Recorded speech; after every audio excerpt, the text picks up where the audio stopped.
सभी बोर्ड परीक्षार्थी छात्र छात्राओं को बोर्ड परीक्षा की नंद कुमार शर्मा की तरफ से एक बार पुनः शुभकामनाएं।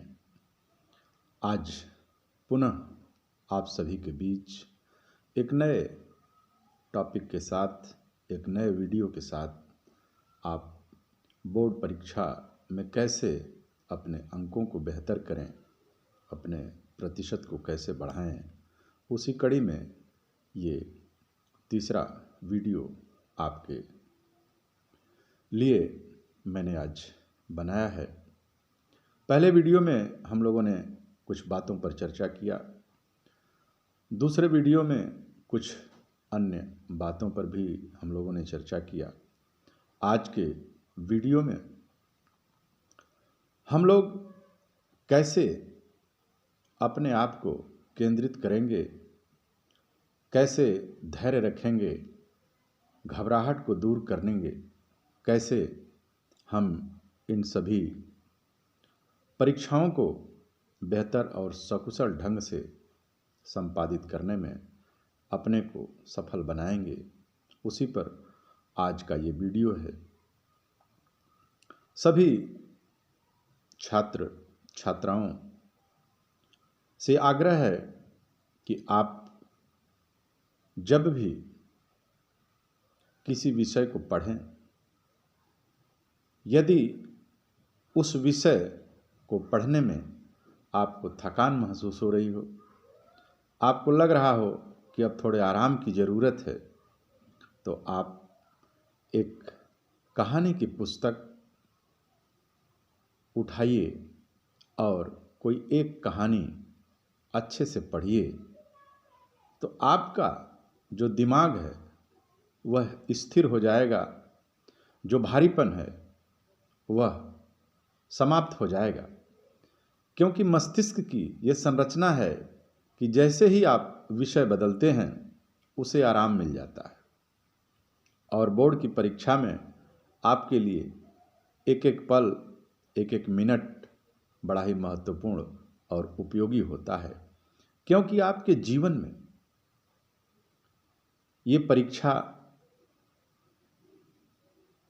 याद करेगी और आपके अंक बार बार आपको याद दिलाएंगे। इसलिए यह जो बोर्ड परीक्षा का समय है, यह सबसे कीमती समय है, आपके भविष्य को निर्धारित करता है।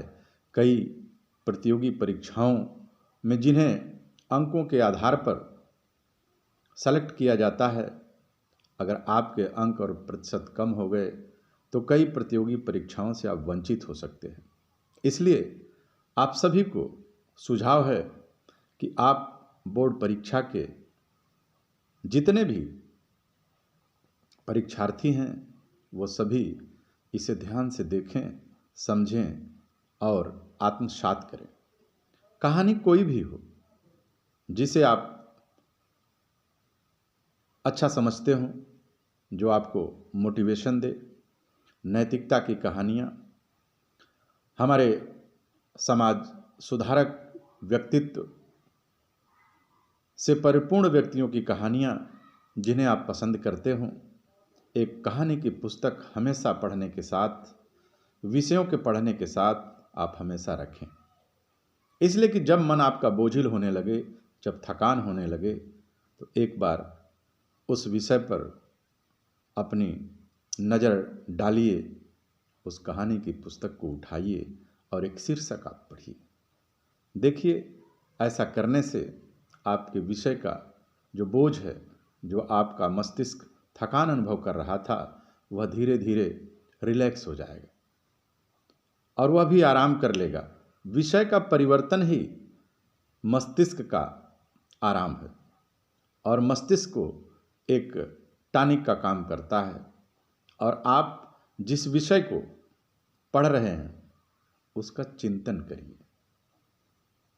जिस विषय को आपने पढ़ लिया उसका आपने मूल्यांकन कर लिया, मूल्यांकन के पश्चात उसका आत्मसात करने के लिए चिंतन करिए।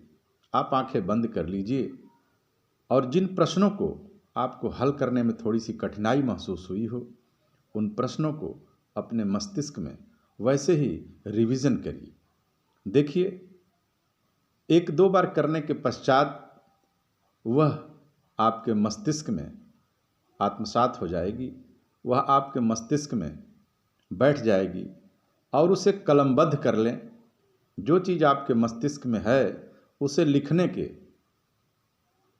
रूप में आप व्यवस्थित कर लें, तो परीक्षा के समय आपका मस्तिष्क और आपके हाथ जो आप सोचते हैं वो कलमबद्ध होता चला जाएगा।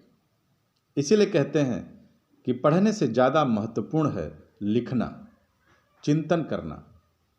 उसके बारे में आप मनन करिए, चिंतन करिए, जिससे कि जितने भी विषय आप पढ़े हों उस विषय को लिखने में कठिनाई न हो। किसी चीज़ को आपने कई बार पढ़ लिया है, लेकिन आप देखेंगे कि जब आपको लिखना होगा तो वो सारी बातें भूल जाती हैं। और जब आप उस पढ़ने के साथ लिखने का अभ्यास कर लेंगे, 1 बार पढ़िए 10 बार लिखिए, वह आपको कभी नहीं भूलेगा।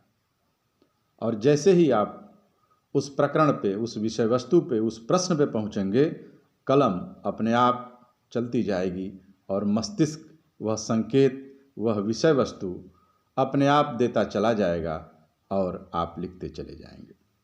इसलिए लिखने के अभ्यास को पढ़ने से ज़्यादा करिए। आप देखेंगे कि आप बहुत कुछ बेहतर कर सकते हैं। एक उदाहरण के तौर पर मैं आपको समझाना चाह रहा हूँ। किसी से आप सवाल करिए घर पे कि आपके क्लास में कितने बच्चे हैं, उनका नाम आप बताइए। तो आपके मन मस्तिष्क में उन सारे बच्चों की तस्वीर बनने लगती है, लेकिन आप उन सारे बच्चों का नाम लिखने में, याद करने में, बोलने में कठिनाई महसूस करेंगे। लेकिन जैसे ही वो आपके सामने होंगे, आप तुरंत उन सबका नाम बता देंगे। अब आपका मन जो है, आपका जो मस्तिष्क है, यह भी एक कैमरे की तरह काम करता है। आपके आंखों के सामने उस कक्षा के बच्चों की तस्वीर ला करके खड़ा कर देता है और आप उसको समझते हैं और बताते हैं। लेकिन जैसे ही वह बच्चा आपके सामने प्रस्तुत होता है, आप कम समय में उन सभी का नाम बता देंगे, आपको याद करने की ज़रूरत नहीं है। उसी तरह से मस्तिष्क में बहुत सारी चीज़ें हैं, लेकिन अगर आपने उसके साथ लिखने का सामंजस्य नहीं बनाया तो आपके लिए कठिनाई हो सकती है। पढ़ी हुई चीज़ें आप लिख नहीं पाएंगे। जब आप घर लौटेंगे तो हो सकता है कि आपको वो चीज़ याद आ जाए। कभी कभी होता है कि परीक्षा हाल में हम उन प्रश्नों को पढ़े, लेकिन उसका उत्तर नहीं आया। जैसे ही हम परीक्षा हाल से बाहर निकले, घर पे आए, रिलैक्स हुए, वह प्रश्न मुझे याद आ गया। ऐसा सबके साथ होता है। लेकिन यदि आप बोर्ड परीक्षा में अच्छे अंक प्राप्त करना चाहते हैं तो इन बातों पर विशेष आप ध्यान दें। आपके साथ हम आगे भी इसी तरह के वीडियो प्रस्तुत करते रहेंगे ताकि बोर्ड परीक्षा आते आते आप बहुत सारी कमियों को दूर कर सकें और बोर्ड परीक्षा में बेहतर कर सकें। इन्हीं शुभकामनाओं के साथ एक बार पुनः बोर्ड परीक्षा के सभी परीक्षार्थियों को नंद कुमार शर्मा की बहुत बहुत शुभकामनाएं। धन्यवाद।